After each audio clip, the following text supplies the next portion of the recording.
Bonjour chez vous, je suis Immaculée pour le compte d'Immaculate Access sur YouTube.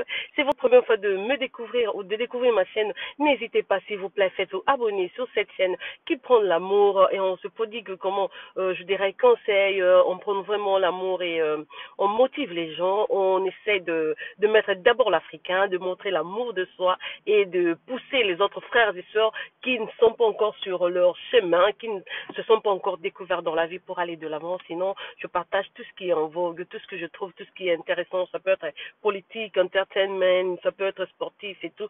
On parle un peu de tout. Voilà, que mon Dieu vous bénisse partout où vous êtes. Donc, aimez, partagez et faites-vous abonner sur la chaîne Immaculate Access. Il a en sigle ILA en anglais. J'ai déjà dit que mon Dieu vous bénisse. Voilà.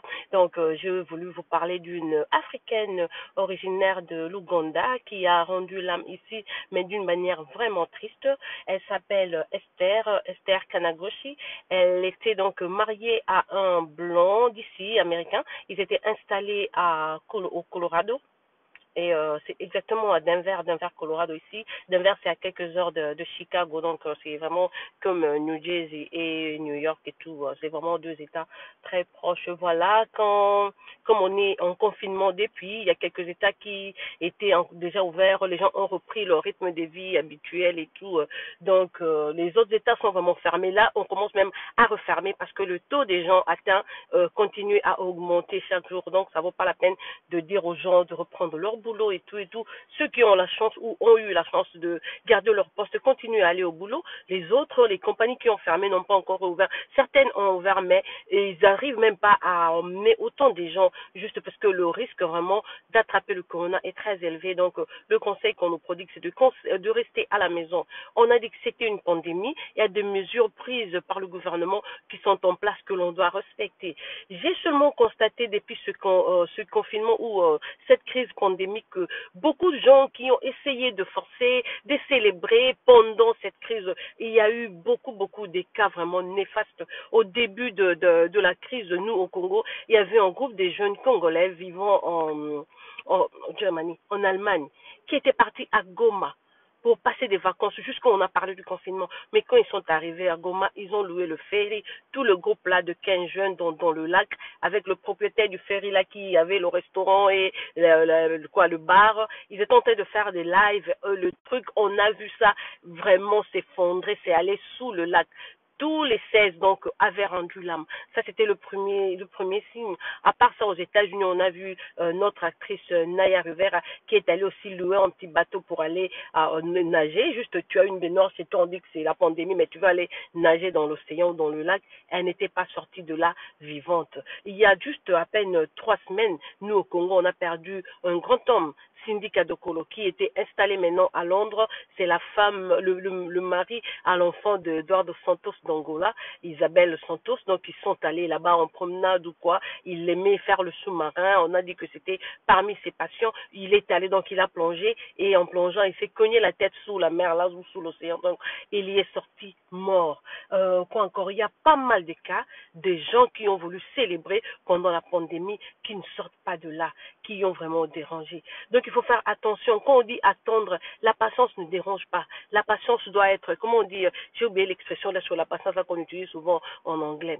Donc la fille Esther, la fille de l'Ouganda, elle fait elle amène donc beaucoup d'argent en contactant les ONG, des groupes, ses connaissances et tout. Elle n'a que 25 ans, mais elle a pu donc générer 10 millions de dollars pour aider les enfants africains, spécialement dans son pays. Donc, elle travaille pour les enfants et les femmes. Donc, elle est devenue, j'aime toujours dire ambassadeur, parce que ambassadrice, c'est la femme de l'ambassadeur. Donc, quand il s'agit de poste, c'est toujours ambassadeur. Donc, c'est comme ça que Esther, en restant à la maison, sûrement, elle s'est ennuyée. Le mari a dit non, voilà, tiens, je venais de faire des recherches. Il y a le musée là à Utah, j'aimerais qu'on aille visiter. Donc, elle est partie à Utah. Utah, c'est en état d'ici, c'est à quelques heures de la Californie, c'est entre la Californie et Las Vegas. Donc, ils sont allés là-bas pour visiter le musée. Ils ont fait le tour, ils ont visité. Quand ils ont fini leur visite, juste quand ils sortaient, donc, c'est le mari qui était au volant, elle était à côté du mari, au téléphone avec quelqu'un en Afrique. Du coup, donc, la dernière barrière du musée, dans le bâton du côté gauche, s'est détachée détacher de la tige qui est là, dans la tige que je vais mettre sur le thumbnail, vous allez voir cette tige-là, le poteau-là. Donc, toute la barrière s'est détachée et s'est envolée, donc a cogné la voiture, ça a cassé la vitre et ça a coupé la tête d'Esther. Le mari est resté là à côté. Donc, le bâton de la barrière là a coupé la tête de l'Ougandaise. Cette Ougandaise qui a autant de gens sur elle, qui supporte les petits-enfants, les femmes violées, les femmes pauvres et tous les paysans, avec sa confiance. Elle a même des émissions, une émission à la télé, elle a beaucoup de connaissances. Mais voilà, elle est allée juste pour une simple visite. Elle a pris l'avion pour aller jusqu'à Utah. Arriver là-bas, c'est là. Comme je le dis parfois, l'unique rendez-vous auquel tu ne vas pas rater, c'est celui avec la mort.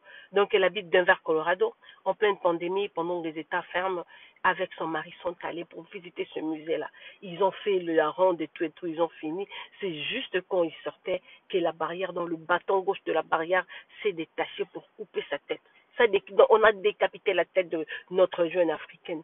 C'est vraiment triste parce que quand dans ton pays, quand ton pays compte déjà sur toi à cause de tes efforts, comment tu supportes les jeunes enfants qui sont là, tu envoies les orphelines à l'école, les femmes qui n'ont pas eu de formation, tu les mets en tout cas financièrement, elles supportaient des gens et voilà que tu vas mourir comme ça, la barrière s'est détachée. Je sais même pas comment dire, nous en Afrique on aime dire ceci, cela, mais moi je me dis seulement oui, on parle de la pandémie, quand il y a la pandémie, on parle de virus. Le virus, on ne peut pas le voir à l'œil nu, mais ça existe.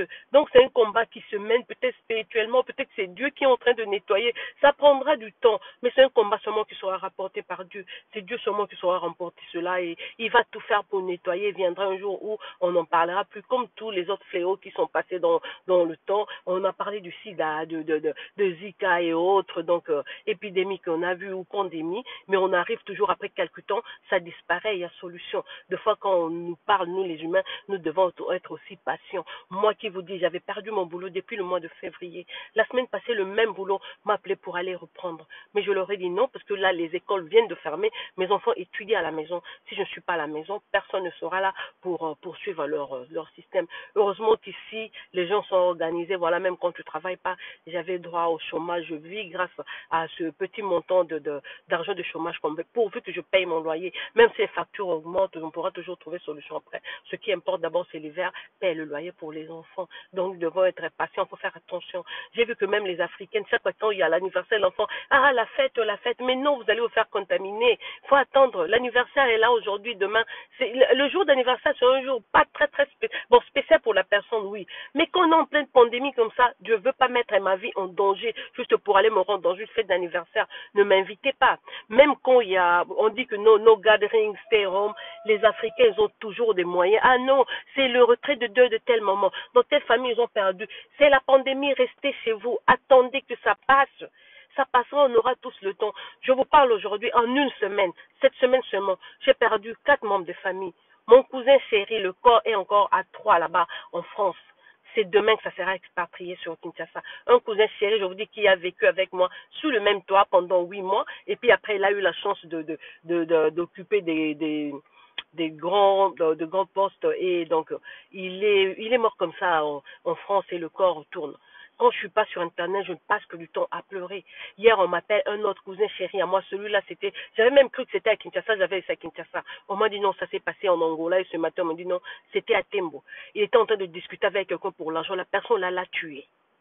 L'a tué comme ça avec, je sais pas, un bâton et tout et tout. Et la famille n'est pas là, il est tout seul. On sait même pas. En ce moment, c'est peut-être qu'on l'a même inhumé. Le corps n'est même pas à Kinshasa. En ce moment où je vous parle dans notre parcelle, à Kinshasa là-bas, on est en train d'enterrer la grand-mère. Je vous dis que si on vous dit restez à la maison et tout, soyez content du fait que vous ayez le souffle, soyez content du fait que Dieu vous a réveillé. Le reste là, oubliez, soyez patient. Il faut user de patience. Vous dites que non, voilà, je me suis réveillé, c'est d'abord par grâce de Dieu, et voilà, je le loue, je reste. Les invitations, toutes les invitations ne sont pas à respecter. Vous n'avez jamais vu, tu es chez toi, vous êtes chez vous en train de causer avec votre famille ou avec vos amis et tout et tout. Un ami comme ça vient t'inviter, tu sors et puis pouf, c'est l'accident. C'est toi qui meurs. Parce que tu n'as pas discerné. Quand les gens prennent des positions, des mesures de sécurité pour nous sauvegarder et tout, pour nous préserver notre vie, nous devons écouter. Time is wrong. C'est pas le temps d'aller visiter des musées. C'est pas le temps d'aller chercher à explorer. Ça, c'est le temps de se concentrer et de consacrer donc sa journée à Dieu et dire que Dieu est là, il est en train de travailler. On dit que Dieu travaille, mais il travaille lentement. Sa montre n'est pas la nôtre. Donc, un jour, je vous dis qu'on se reverra, il y aura pas il y aura plus de pandémie et tout. On doit écouter quand on demande de rester à la maison. L'argent, oui, beaucoup de gens courent derrière l'argent. Tu veux sortir parce que tu vas faire l'argent. Tu veux sortir. Oui, c'est bon. Mais attendons. Attendons d'abord que ce vent s'y passe. C'est un vent très, très mauvais qui est en train d'emporter beaucoup de gens. Là, donc, c'est hier que le mari de notre sœur Esther est allé au tribunal pour déposer. Le tout s'est passé il y a 6 jours. Aujourd'hui, c'est le 7e jour. On n'a pas encore inhumé. Il n'y a pas encore de programme parce qu'ils attendent le jugement. Le mari, donc, a porté plainte au musée et il demande qu'on puisse le dédommager. Il a exigé 300 millions de dollars qu'il va utiliser après pour le compte de ONG ou des services. Donc, il va continuer sous le même chemin. Il va faire exactement ce que sa femme faisait. À 25 ans, il n'avait pas encore d'enfant. Et le pauvre mari, il faut le voir à la télé, comment il manque sa femme, comment il est en train de pleurer. Mais tu vas condamner qui? Le musée est là très loin et la barrière là, c'était même pas de grande barrière, c'était, vous allez voir seulement le poteau que j'ai mis là sur les tombes. Donc la barrière s'est détachée de ce truc là.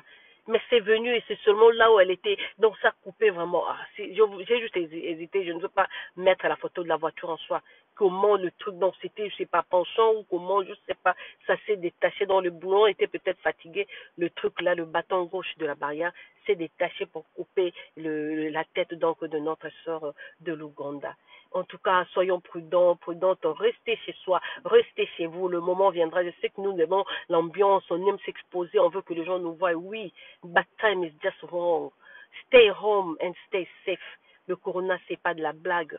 Vous savez pas peut-être que le jugement aussi est en train d'être rendu pour beaucoup de gens. Parce que chaque jour, en fait, il y a des gens aussi qui ont des promotions, il y a des gens aussi qui font autant d'intérêt.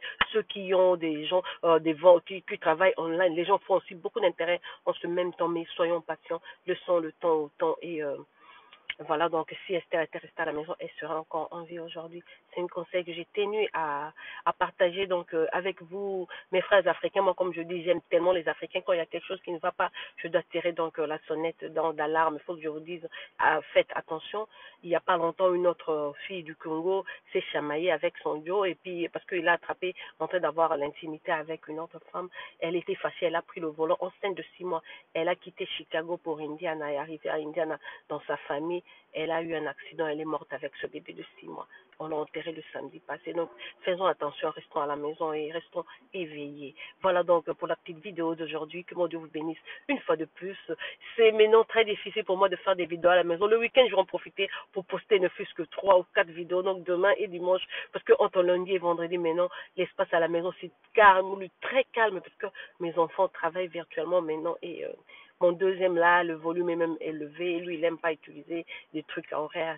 Donc, soyons patients et si la vidéo vous plaît, n'oubliez pas de partager. Même si vous ne partagez pas la vidéo, mais parlez au moins de la circonstance que notre sœur Esther de l'Ouganda reste en paix, que son âme reste en paix. Il y aura toujours la relève après elle. Et je suis sûre que son mari, qui est aussi jeune et vraiment très amoureux de sa femme en train de pleurer là, va continuer son œuvre. Quelqu'un qui a laissé des empreintes, donc ça ne meurt pas. Il suffit d'avoir quelqu'un de confiance. C'est cette personne-là qui va continuer donc ses œuvres en Afrique. Voilà, donc c'était votre sœur Immaculée qui vous aime, vous chouchoute et vous apprivoise à outrance. On va revenir donc demain avec une autre vidéo. Voilà, que mon Dieu vous bénisse une fois de plus de partout où vous êtes. Et là, je suis en train de me tailler. Je sors. Au revoir. Bisous à vous.